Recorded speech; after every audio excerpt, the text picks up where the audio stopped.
আল্লাহ তাআলা এক অসাধারণ আয়াত বলেছেন কোরআনে। আল্লাহ তাআলা কি বলছে খেয়াল করেন। আল্লাহ রাব্বুল আলামিন বলছেন, যারা দুনিয়ার বুকে চরিত্রহীন বান্ধবী রেখেছে, চরিত্রহীন বন্ধু রেখেছে, যেই বন্ধু নামাজের দাওয়াত দেয় না, রোজার দাওয়াত দেয় না, হারামের দাওয়াত দেয়, গানের দাওয়াত দেয়, প্রেমের দাওয়াত দেয়, এমন বন্ধু যারা রেখেছে, কিয়ামতের কঠিন দিনে তারা কি বলবে? আল্লাহ বলছেন, ইয়া ওয়াইলাতা লাইতানি লাম আত্তাখিয ফুলানান খলিলা।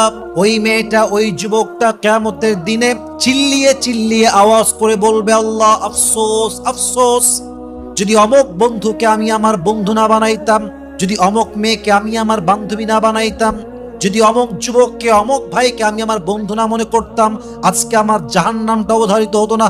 ইয়া ওয়াইলাতা লাইতানি লাম আত্তাখিয ফুলানান খলিলা।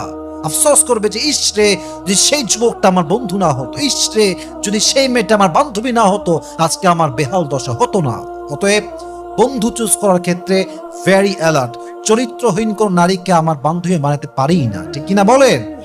আল্লাহ প্রত্যেকটা মা বোনকে চরিত্রবান মেয়ের সঙ্গে বন্ধুত্ব করার তৌফিক দান করুক, পড়েন সবাই আমিন।